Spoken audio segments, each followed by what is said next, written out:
Good evening and welcome to our Brookings lecture tonight. Can America govern itself? Deficits, debt, and delay. We brought the big gun out tonight to handle a big problem. We're really thrilled to have Ron Haskings back. Those of you who've heard Ron talk before know you're in for a treat, and for those of you who haven't heard them, trust me, you will enjoy. We already have Ron's PowerPoint up on our website under the lecture series, so if that helps any note takers and researchers in the room, it's available to you, and the video of the lecture will be up soon as well. I'm Bill Brown of Brookings Mountain West. Again, thanks for joining us. Ron is an exemplary Brookings scholar. He's already spoken to, I think, 4 classes already this week, and we may not be done yet. He's engaged in collaborative research with some of our faculty, including Vicki right here in the front row.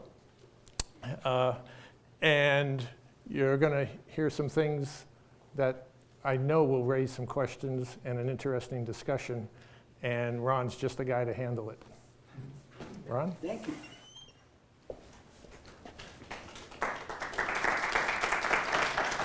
So if a picture is worth 1,000 words, this one's worth 1,000,000 at least.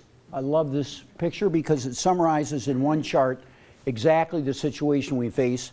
And I have yet to hear anybody mount any kind of effective refutation of how serious our deficit problem is once they've seen this. So if any of you have ideas about, oh, there's something wrong here, let me know. Here's what it shows.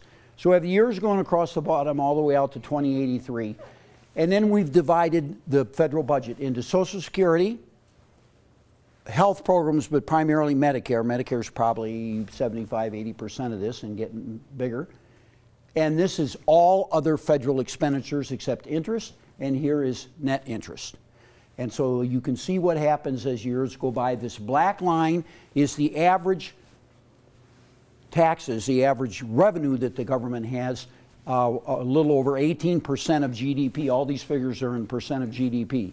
So here's what it shows. Social Security increases a little bit over the years because we have more and more people retire, but that's not a huge problem. That would not, we have to fix Social Security. It will eventually go bankrupt, but it's a modest problem that we could solve, and I think even this Congress, well, maybe not this Congress, but some Congress could solve it. But here's the problem: Medicare and other health expenditures. We're very fortunate for the last couple of years that Medicare had the growth rate of Medicare and health care in general has really moderated. And there's some people who think that that's maybe permanent or semi-permanent, that we've learned a lot about how to moderate health care costs.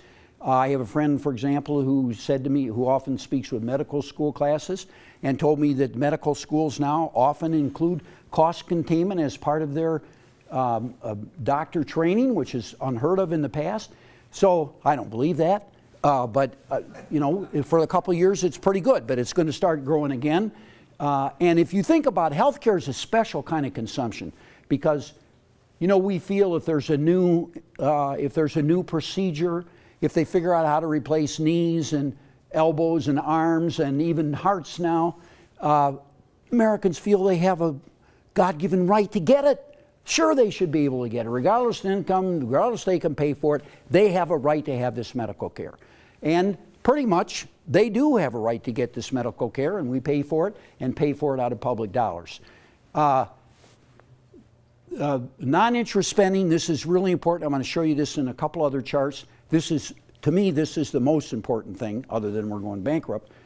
And that is, as you can see, it's getting smaller and smaller and smaller. This is the squeeze on everything else. Our military spending, usually in university towns, military spending is not overly popular, but I bet you like Head Start, and I'll bet you like, housing programs and other programs for low-income families. I'll bet you like scientific research. I bet you like grants to universities. And look what's happening. And it's going to get tighter and tighter and tighter.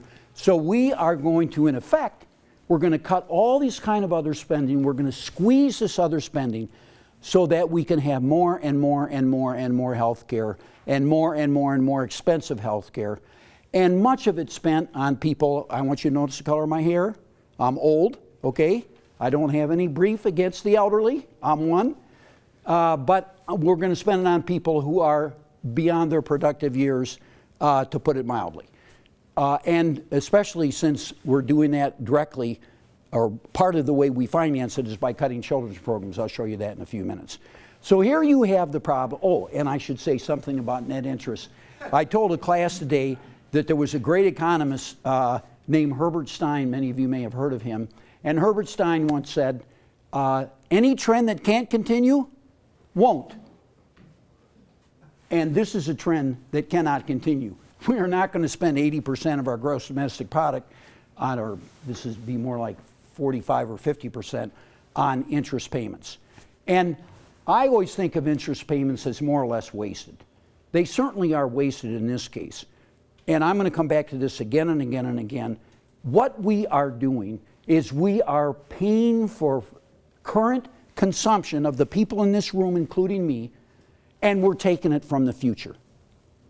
We're passing the bill on to our children. I have seen a wonderful cartoon with a whole bunch of fat cats sitting around a table, and they just got through eating, you know, they're drooling and scraps all over the place. And a little baby seated at the table, and here comes the guy with a bill, and they're all pointing toward the baby. And that's what we're doing. That is exactly what we're doing. There's no other way to put it. So we're living high, financing current consumption by taking money from the future. That is what we're doing. And we have to stop it. And so what I want to talk to you about today is the prospects that we actually will stop it. I think all of you probably believe that deficits matter, but there are some very good reasons that we should not be running the kind of deficits we are. One that a lot of people might not think of is, where do you think we get all this money when we're living high on the hog? We borrow it from other people, and about half of the deficit is owed to foreign countries, including our close friends like the Chinese and the Saudis. Now, maybe you don't mind being in debt to them, but it makes me nervous to be so in debt to foreigners who are bound to have an impact on our foreign policy at some point. It's just not a good situation to be in, especially when, as I've already said, it's so unnecessary for us to get ourselves in this situation.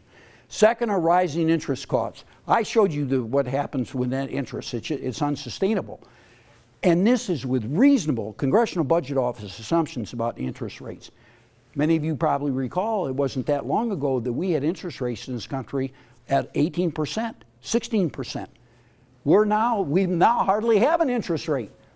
So can you imagine if it went to 8% or 10% or 15%? I mean, really, it would be I don't know what we would do. It would double the green area that I showed you in my picture worth more than 1 million words.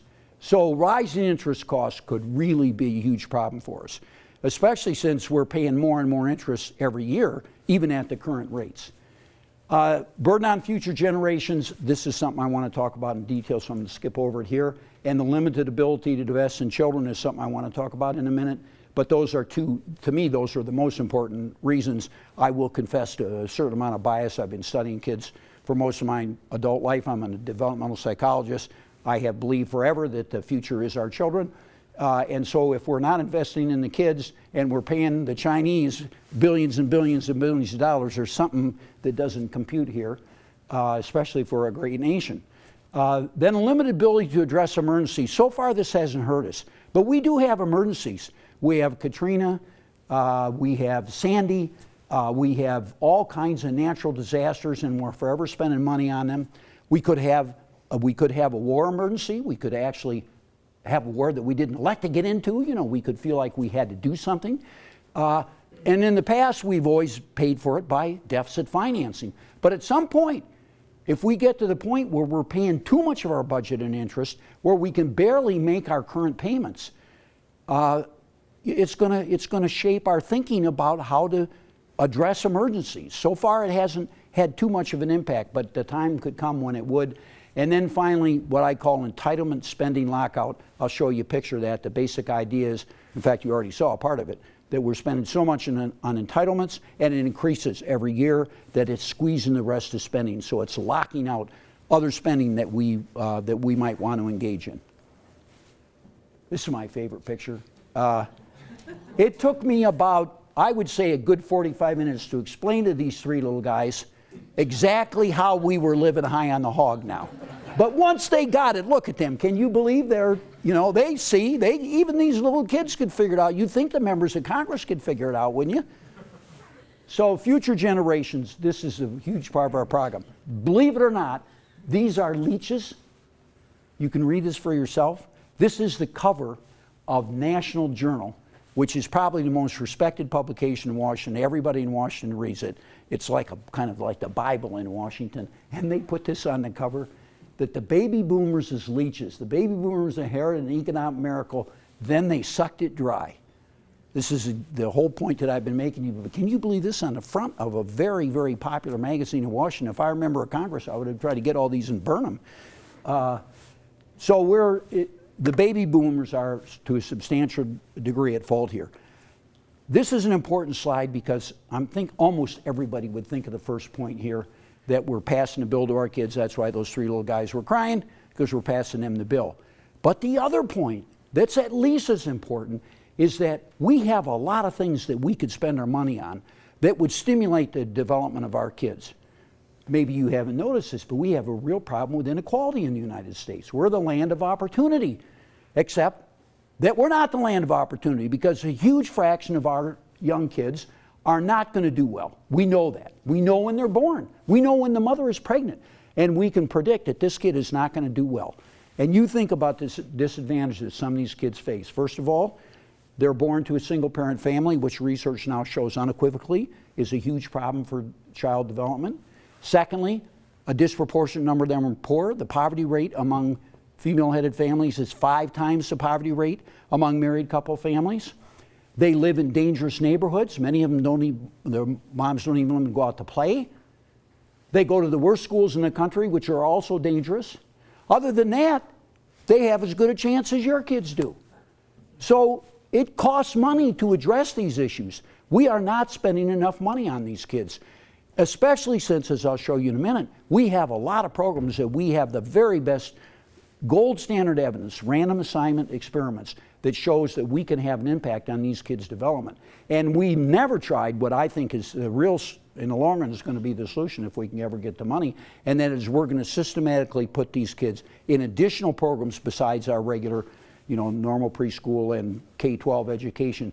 We're going to put them in a series of programs, and the effects will build. We've actually done some research like this at the Brookings Institution, and we've shown that if kids are in multiple programs, it actually has a cumulative effect on their development. So we could be doing a lot to help these kids that we are not doing, and we're going to, if anything, we might be doing less if you believe the figures that I've shown you. But it's bad enough right now. Here's the way we're spending our money. This is done by a group of researchers at the Urban Institute. This is really wonderful work. And they were the first people to do that. Did it first time about 4 years ago, and they do it every year now. It's paid for by foundations. And they have a very sophisticated approach to adding up everything we spend in public dollars, both at the state level and the federal level, on kids and on the elderly. And for total public spending, for the average child, we spend $11,822. For the average elderly person, we spend $26,355. Federal spending is even more discrepant, even though it's not as much. We spend $3,882 on kids and $25,000 on the elderly. And as I've already said, this just simply does not make sense. It does not make sense to invest this kind of money in the people in our society who are least productive. Now, I bet some of you are thinking, well, there is an issue here, and that is that much of the spending on the elderly is insurance spending. They paid taxes for Social Security and for Medicare, whereas the kids have not paid any taxes. So we owe something to people because we created a program where they had to finance it themselves. The first point is that many people, in fact, a majority of people, get more out of Social Security and Medicare than they paid in. So we're passing part of that bill along to future generations as well. But in addition, the point here is that we should learn to control this spending better. And we should learn, I think, we should be willing to distribute the spending better. In other words, we should reduce Social Security payments to people who are wealthy, and we should learn to control Medicare expenditures, which I think we can do. There are lots of good ideas out there. A lot of people thought Obamacare was going to do it. I have noticed in the last month or so that there's been kind of a downgrade of confidence in Obamacare. So maybe there are more people today than a month ago who think that Obamacare is not going to reduce public spending. I've never thought it is going to, but I'm not a health expert, so I won't belabor that point. But if we did something like premium support, the flaw in our medical care generally in the United States is completely obvious to a first-year student in economics. And that is, the people who consume the medical care do not pay out of pocket. You cannot run a system where all the payments virtually are made by third parties. So they're made by insurance companies or by the government. That is a prescription for disaster, and that's exactly what we have in medical care. People have to pay a higher proportion of medical care than they do now, otherwise we'll never get the costs under control. And Representative Ryan, in a bipartisan budget, supported at first by Alice Rivlin, a famous scholar of Brookings, who's been the head of the Congressional Budget Office. She's the only person, well, no, actually, Peter Orszag, who's also from Brookings, excuse me for bragging, have been head of both the Congressional Budget Office and the Office of Management and Budget. And in addition to that, Alice was also the number 2 person at the Federal Reserve. So she's a great, great expert. And she thought, and still thinks, that there's a real hope for something called premium support. I'll talk about that if anybody wants to ask me a question about it. But the point is, there are things we could do to control our medical spending more than we're doing now. So here's another product of this group of people at the Urban Institute who are doing this wonderful work on kids. Here's our spending on kids, 2007 and projected 2022. So what this means projected, these are mostly CBO figures that have been worked over for this analysis by the group at the Congressional Budget Office. If we don't change the law, this is what's going to happen. This is baked in the cake right now. We could change this, but this is what's going to happen based on the laws that we have right now. So here's spending on kids. We're doing pretty well, and now it starts going down.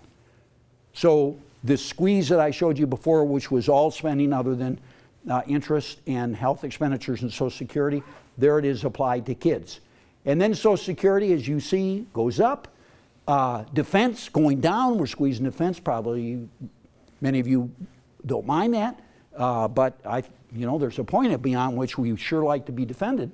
And then interest on the debt's going to go up, and of course this is only to 2022, so you don't really see that huge increase in the debt that we saw in the out years going out to, especially after 2040. And then all other outlays are also being squeezed, as I've shown you before. So this shows you for sure that if we don't change the law, we're going to spend less and less and less on our children. This is an interesting slide because it's hard to express the excitement that I feel about the direction of social science research in, I'd say, the last 2 or 3 decades in the United States, starting with the Institute of Education Sciences. We are building a huge set of programs that have been shown by large-scale random assignment studies, the best evidence you can have, that they have impacts. And some of these programs mounted in multiple sites, so it's not something peculiar to some particular location. One study, for example, Career Academies that I have up here, implemented in 8 sites around the country with thousands of kids. The welfare reform experiments, there's actually one comparison involves 55,000 people from random assignment experiments. So my point is, we are building up a body of knowledge about these programs, all of which have impacts on low-income kids, and they have positive effects on their development. And my point is, if we were spending more money on these programs, they would be producing results, and some of them, we even have benefit cost evidence that shows that the benefits would exceed the costs. Not all of them, but some of them.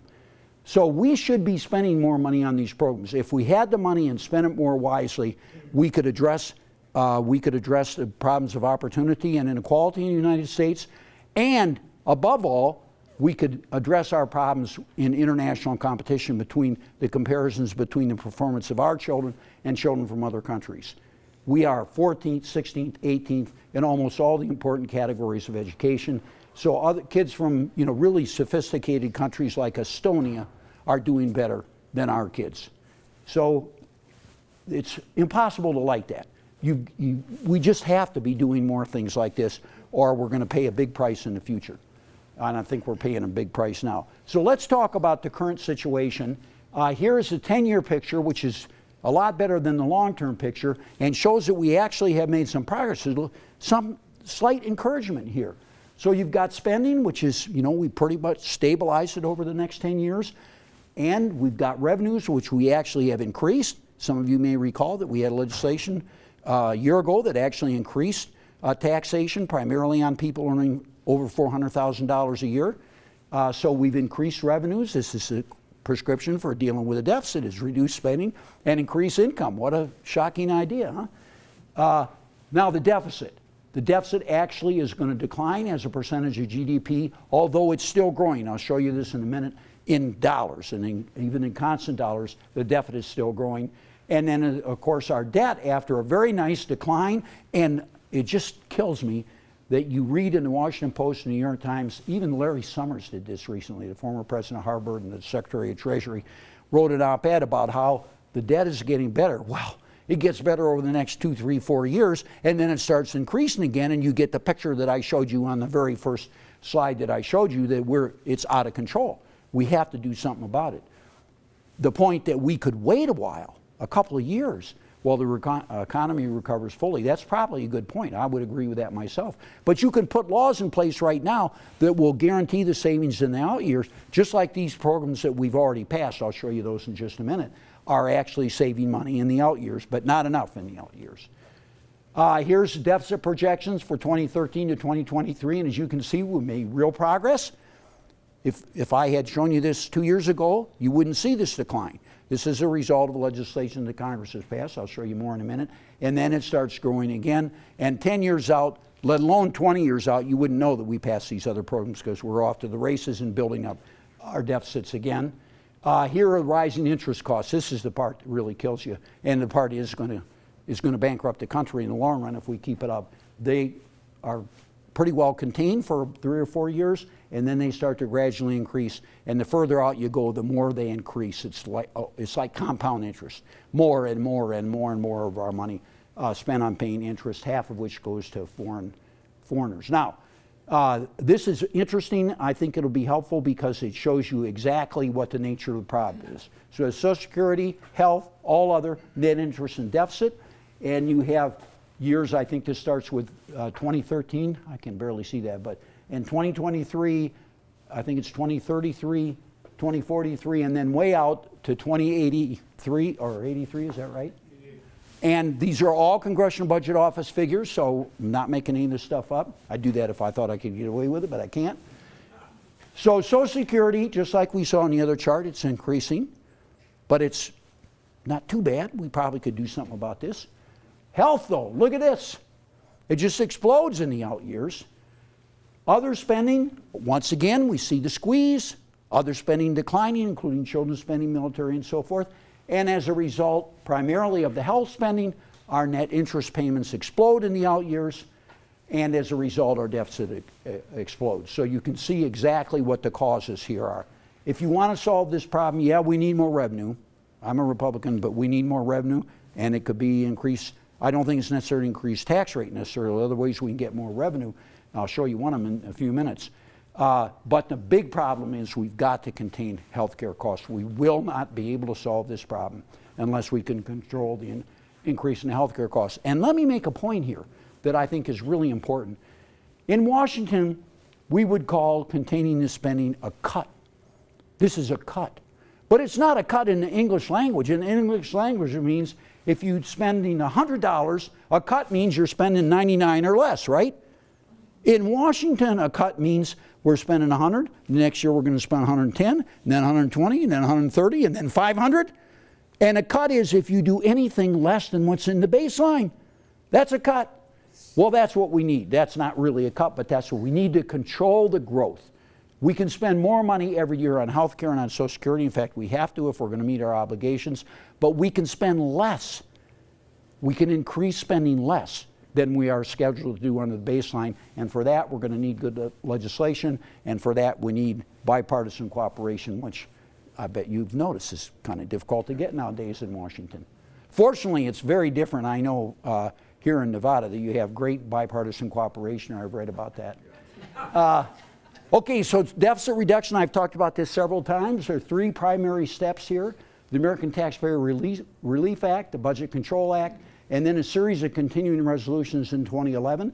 And we saved $850 billion and $1,075 billion, which is $1.075 trillion. in one piece of legislation, and then $760 billion in those continuing resolutions. So the total deficit reduction, according to the Congressional Budget Office, is $2.7 trillion. So that's pretty good, right? We ought to feel somewhat good about that. But we ought to also feel rotten about it because we haven't addressed the heart of the problem, which is health care expenditures. A little teeny bit of Medicare savings in here, but hardly any. And we certainly have not made any structural changes that are going to change that rate of increase in Medicare, which is what we have to do.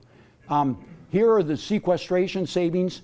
Everybody's raving about sequestration nowadays, and it's a good reason. I'll come back to this. Defense discretionary, we're going to save $491 billion over 10 years, and you can read these figures yourself, for a total of $1.1 trillion in the sequester. So now, just on the chance there might be one or two people in the room that don't understand a sequester, I think it's worthwhile to point out what a sequester is, because it adds a brick to the big wall that we're building here. And that is, in effect, it's Congress saying to itself, you know, you don't have any self-control. We can't count on you for anything in the future. So we're going to invent something that is so horrible that if you don't do what you should do, you're going to have to experience that horrible thing. For Republicans, the sequester, so it's automatic cuts. You're going to get automatic cuts in the future. We're going to do it across the board. It's going to be totally mindless. That's what you specialize in. So even you could do this, all right?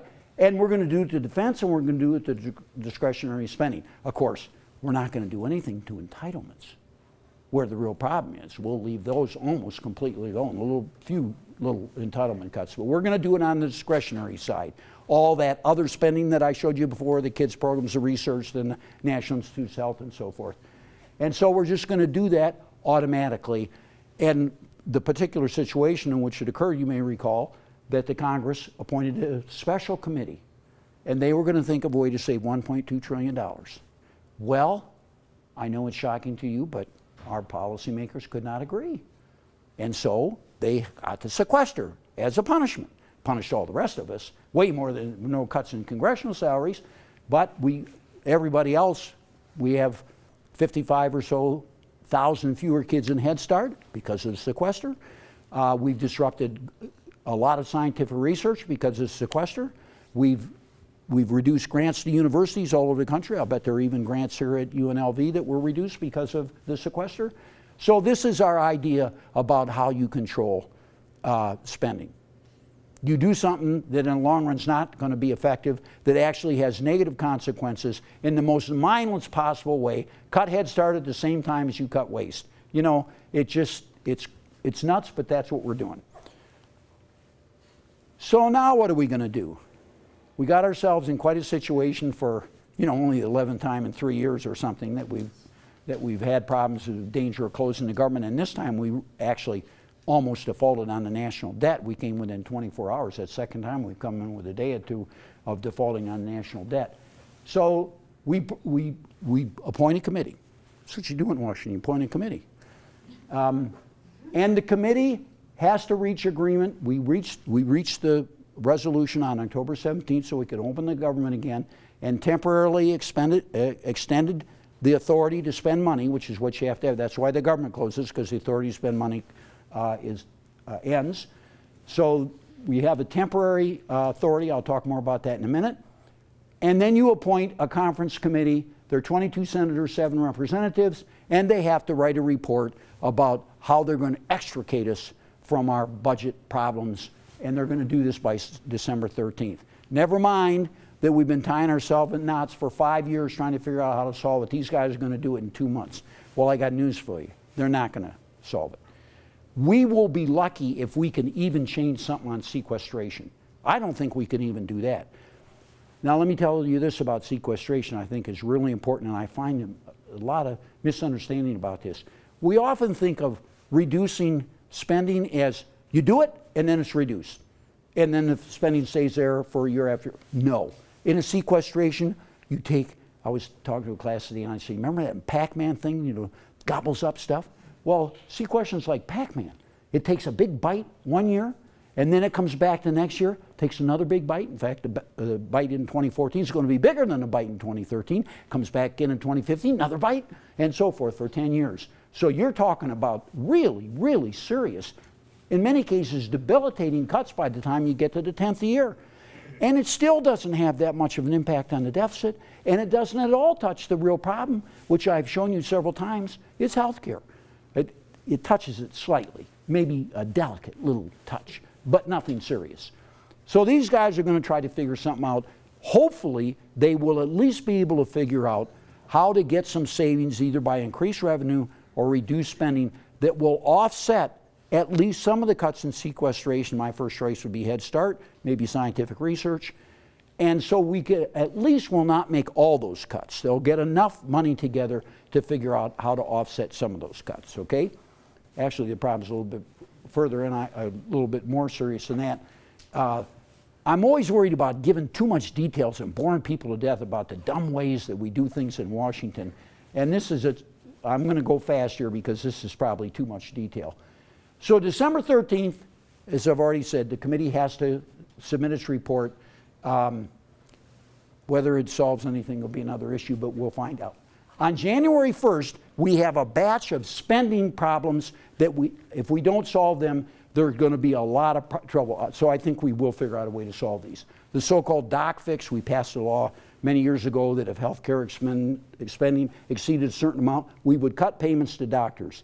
Well, let me tell you something. In America, you can't cut payments to doctors. It just, you just can't do it. So every year since 2002, despite this law, the Congress has said, oh, we were just kidding. We're not going to pay any attention to that law. We're not going to cut those payments to doctors. Sometimes they financed it. Sometimes they didn't. It's about $300 billion. And so that hits on January 1. And the doctors may go on strike. So get all the medical care you can now before January 1st, because who knows what's going to happen. The farm bill won't have passed. I think the farm support prices, which, let's face it, is not all bad, they would go back to something like 1947 or some ridiculous thing. The unemployment benefits will end, which I also think is a good thing, but a lot of people don't. And then we have a whole set of tax expenditures that will expire. So this is all together, it's probably something on the order of $200 or $300 billion. Now, the Congress, many times in the past, has just said, we were just kidding, we're not going to do it. Other times they've tried to finance it. I think this time they're going to have to finance it.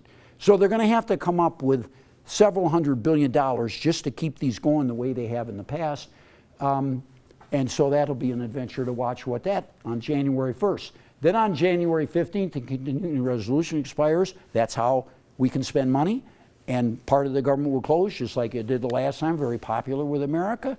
I can remember I was working on a House Ways and Means Committee when the Republicans had the wisdom to close the government in 1995, and then again a couple days later in 1996. And I can still hear it like it was yesterday, all these aggressive freshman Republicans saying, Americans don't care if we close the government. Nah, nobody will even notice. So as soon as the government shut down, within 48 hours there started being stories in the papers. The first one was right around Christmas about all the public employees who were not going to be able to buy Christmas presents for their kids. And then there was a story in the Washington Post, I love this one, about a family with 3 children and an old station wagon and a dog that had driven 1,000 miles to go to the national parks, probably the Grand Canyon, I don't know where it was, but went to go to a national park, and it was closed. How horrible that was, and the kids were crying and all this. In fact, it's the same 3 kids I showed you in the previous picture. I mean, Americans care about their government.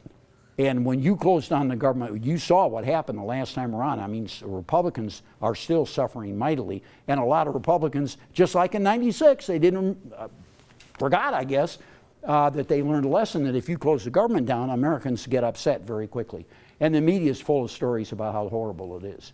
So January 15th, they better do something about the continuing resolution. I think they will, but it won't be anything heroic, that's for sure. They'll just figure out a way to keep things more or less the way they are now, including the sequester. And as I've said, I think the main thing that we could hope for is that they'd come up with enough cash, not just to meet the doc fix, but to offset some of the sequester so we don't have to do all the horrible things that are in the across the board cuts. And then in late February or early March, The Treasury's going to run out of so-called extraordinary measures by which they do all kinds of stuff that they can borrow more money.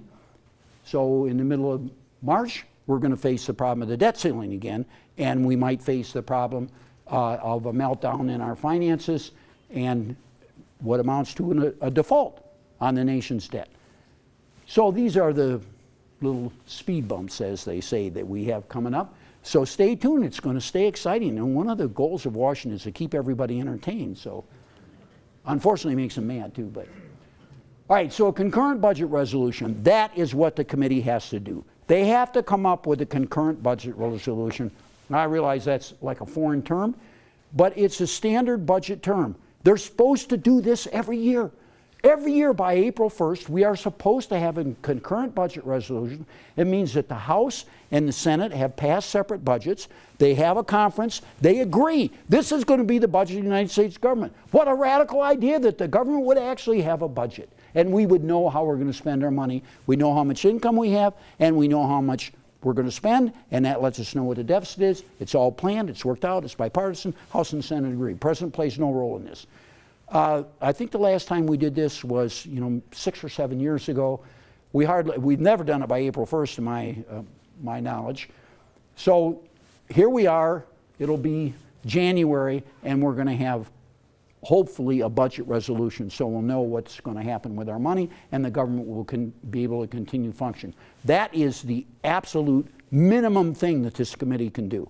So hopefully they'll at least do that.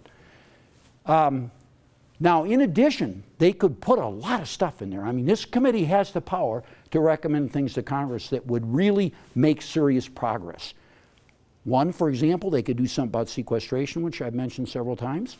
Two, they could actually do things that would make a down payment on a deficit.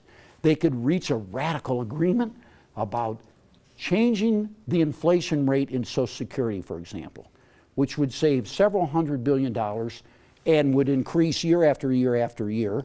I think that's all but impossible for them to be able to do that. They could change Medicare reimbursement rates so that the wealthy individuals, say over $100,000 annual income or some figure like that, $150,000, would have to pay more. Their co-payments would go up, so they would pay more for Medicare. And this would not only reduce the deficit and possibly open room to offset some of those sequestration cuts, so you offset some of those and apply some of it to the deficit, but it would also be addressing the heart of the problem, which is health care. So they could do that. And they can write instructions for all the committees in Congress about, okay, Ways and Means, we want you to reform the tax code, and as a result of that, we want you to produce, name a number, $30 billion extra dollars a year over the next 10 years, increasing to $90 billion by 2023 or some such thing. They can give the committee those instructions, and if the committees don't do it under the budget rules, then the budget committee can do it for them.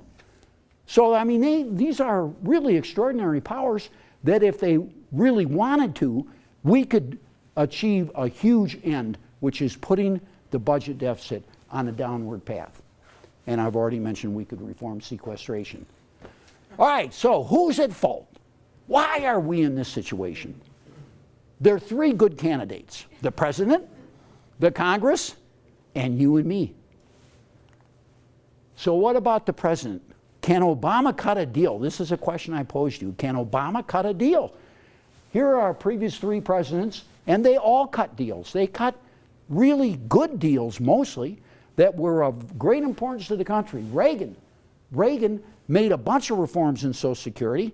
In fact, I think it set a beautiful pattern for the way we could cut Social Security now. Remember, the cut means just going to reduce the rate of growth. We're not going to actually cut it. And the real key is you do it in the future. The stuff that they decide in '83 is not yet completely implemented. That's how smart they were. You don't need to do this right now. As I showed you in that first chart, our problem really starts seriously. I think it's serious now, but it's really serious after 2030 or so. 2040 really gets huge.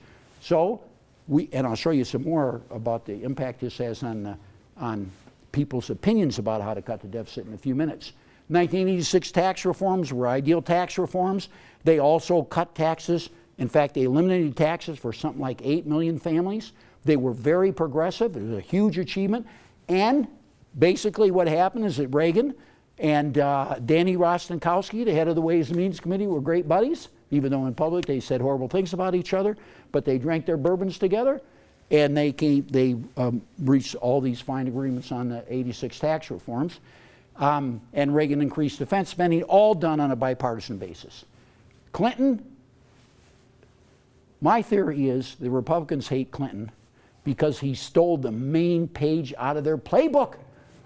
It's the page that had welfare reform, a balanced budget, and NAFTA on it.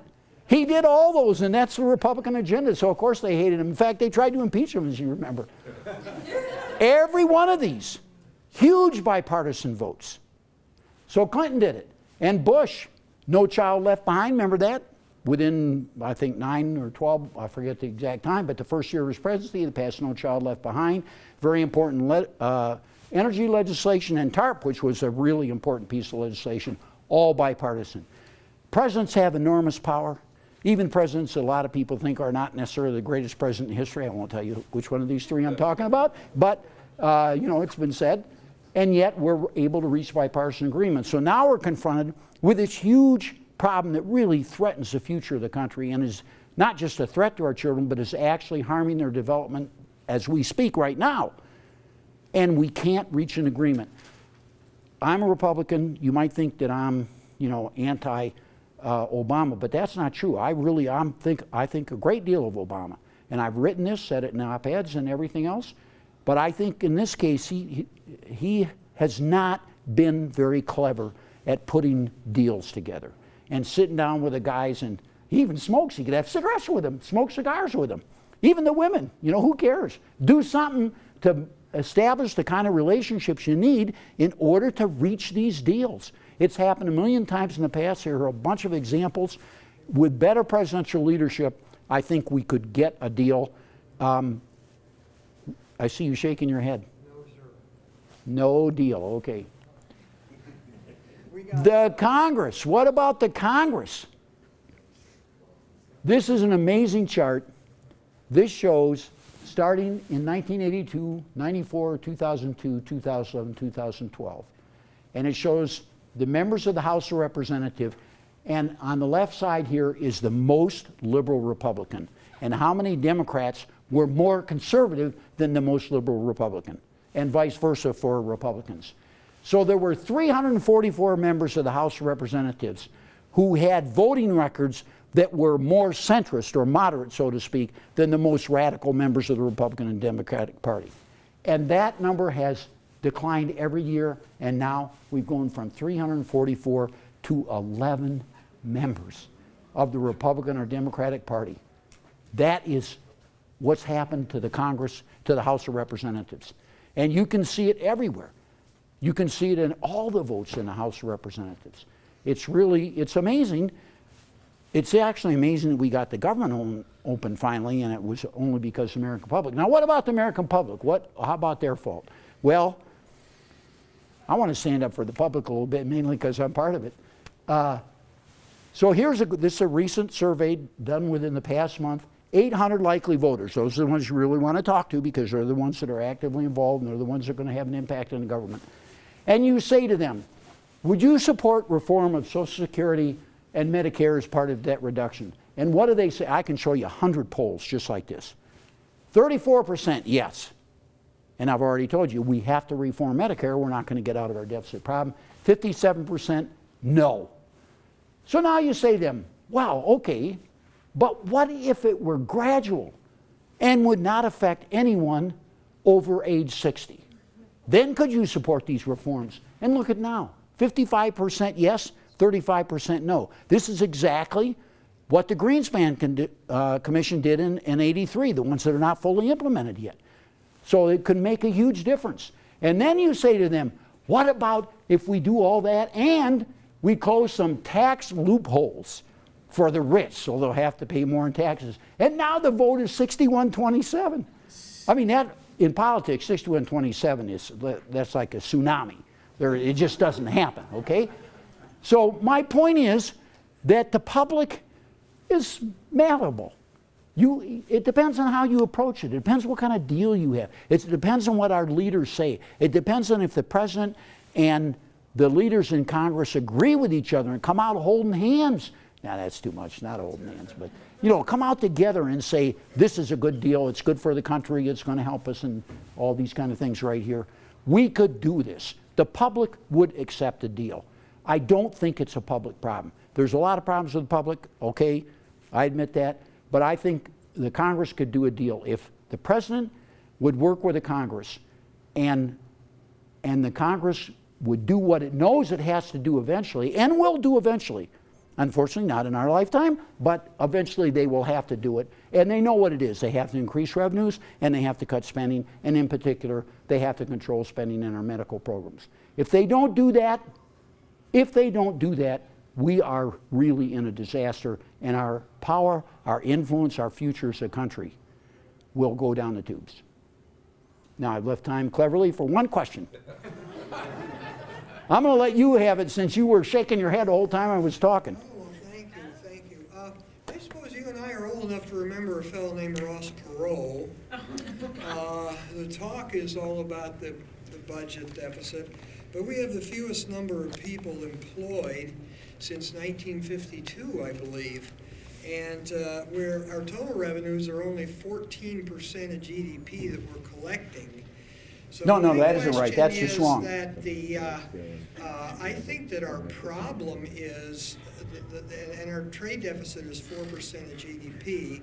I think the biggest thing is that, and putting people back to work. And I know there's been a lot of people write about that. How do you feel about that part of the I agree with that.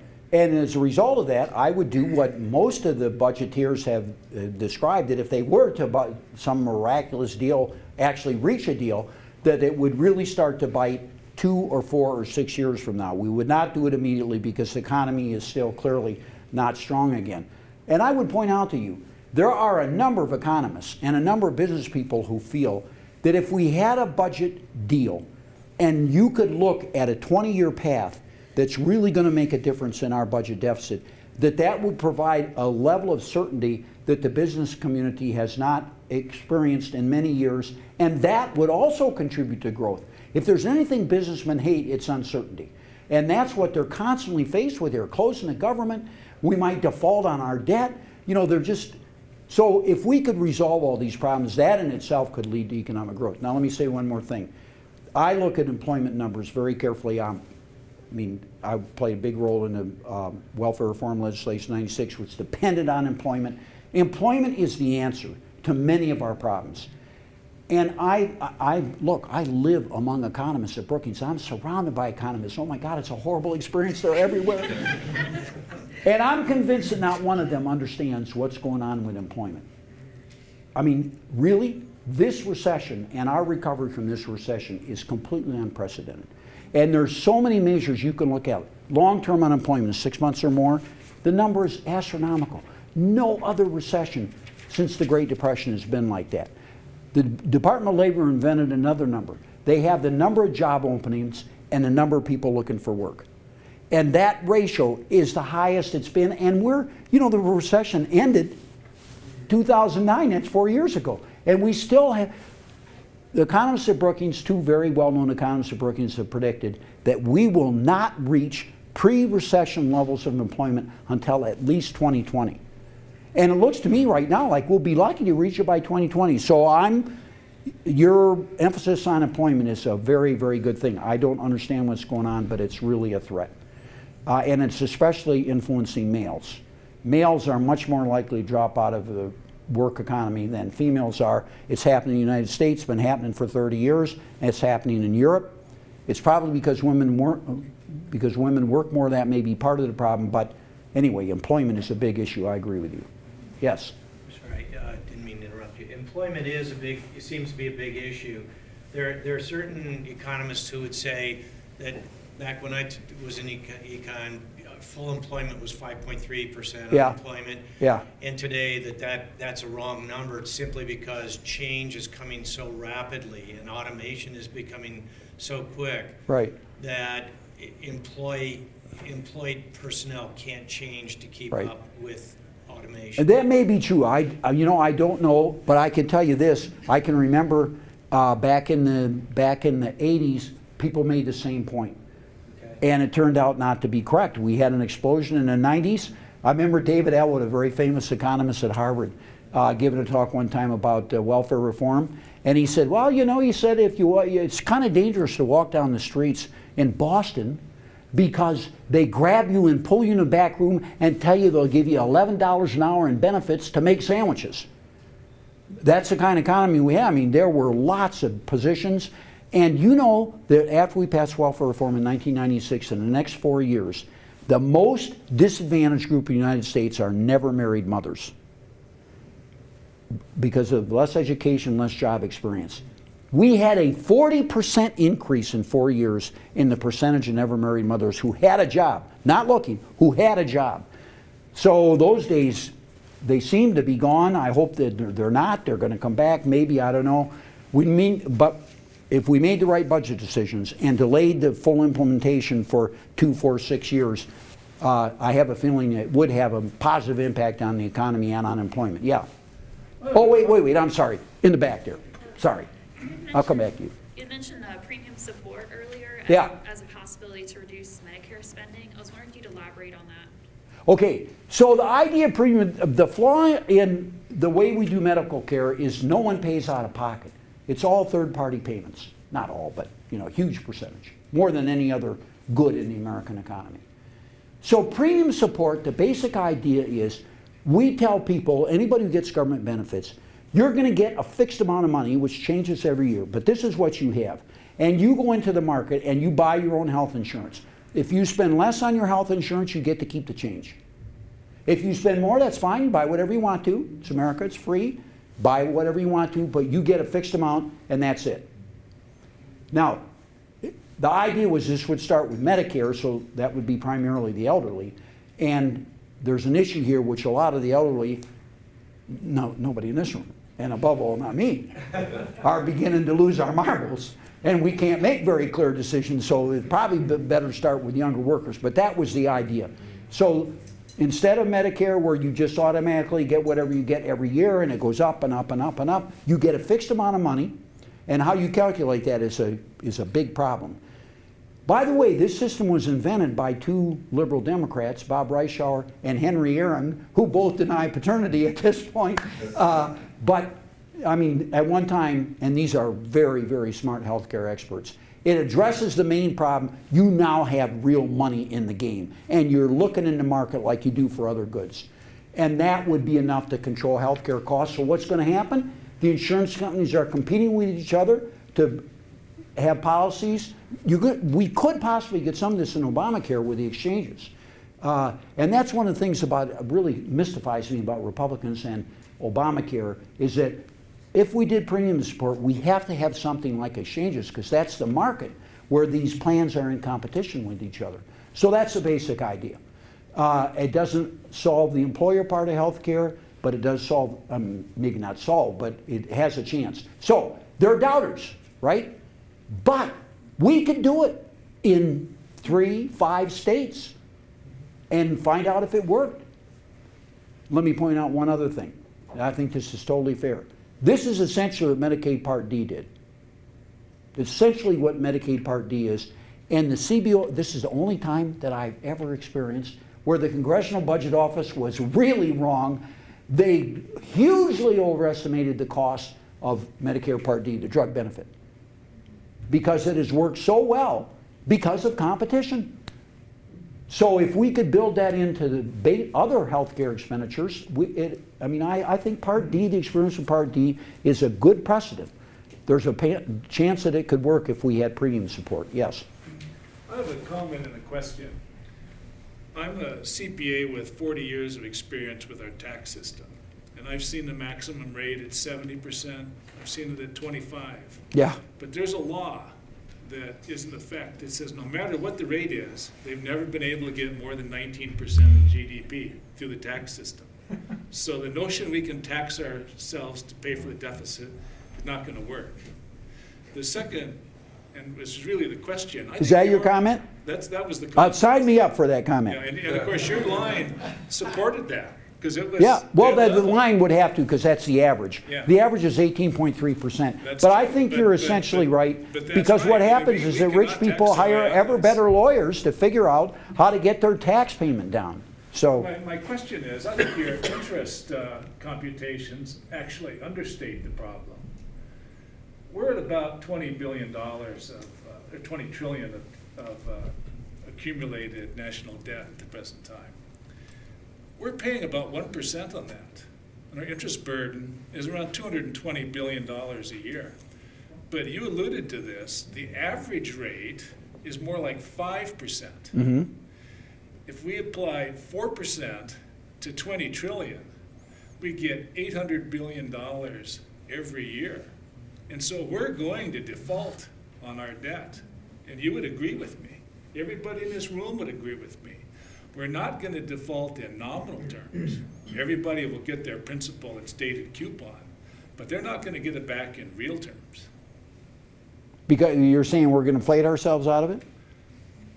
That's what's always happened throughout history. Do you deny it?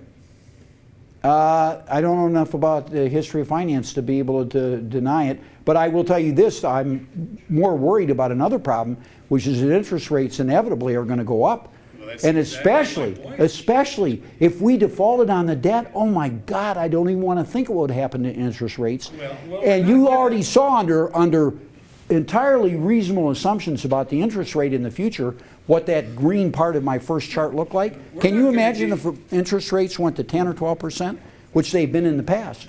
But we're not going to We're getting a default hint here. in nominal terms. Everybody get paid. They just won't get paid the same dollars they lent. I get that. There was a, oh, you're going to leave before we I get had to a the quick question? question. Okay, go ahead. You go, Amber. I'm on the spot.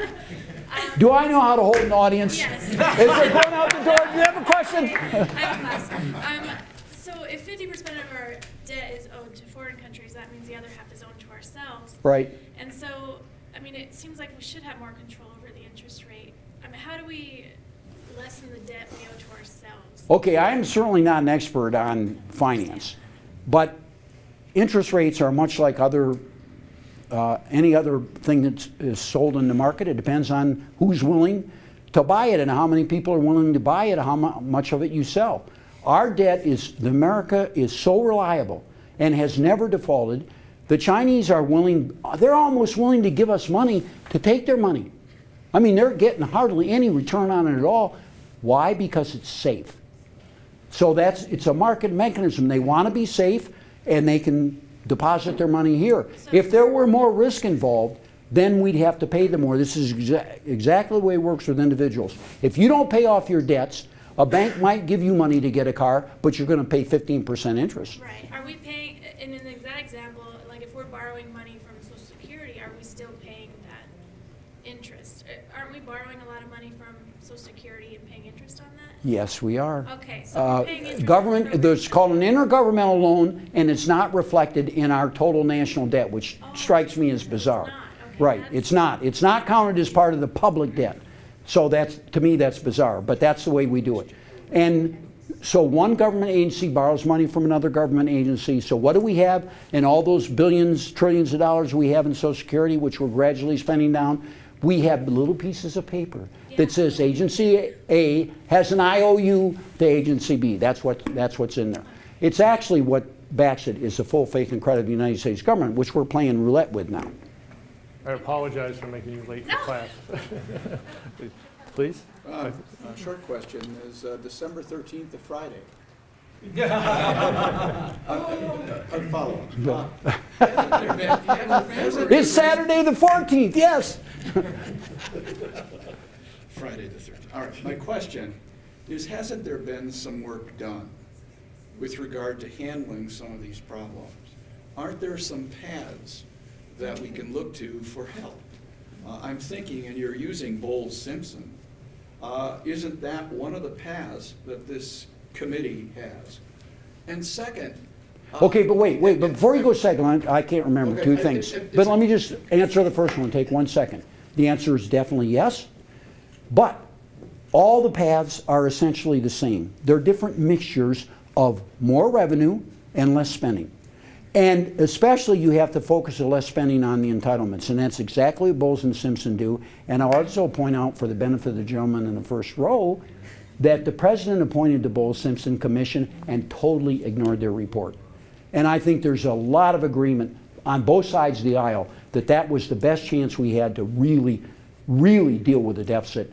And it just went by because we didn't have enough leadership from the Congress as well as from the president. May I just follow up briefly? I think there's been some work done. Bowles-Simpson, I think I agree with your comments. But there's some other things that are sort of laying in the weeds that are potential helps. That is our own energy independence. One of our large deficit is that, in fact, we're paying our adversaries for their oil. And it appears as though there's a new oil boom. And second, we have all this money from our corporations that are overseas. Isn't there some way to repatriate it, to in fact use that profit here to deal with some of the issues that you've talked about? Right. I know about this a little bit. It makes sense, but I'm not confident I could give you a correct answer. We're going to be energy independent. Even without the pipeline, we're going to be energy independent within 4 or 5 years. So we're headed in that direction. We could make it even better if we had the pipeline, and we'd have more jobs too. But the environmentalists are influential. I don't think it's going to happen anytime soon. I apologize, as always, for having to cut a great discussion short. Thanks for all your great questions. I have to get Ron up to a class he has to teach. So, thank you. Thank you. Thank you again for joining us. I hope you can be here next week. Beth Akers will be out from Brookings. Beth is an expert on higher education, and she's going to give us an economic analysis on, is a college and university education worth it? So there's some people in this room who should really be here for that. Hope we see you all. Yeah.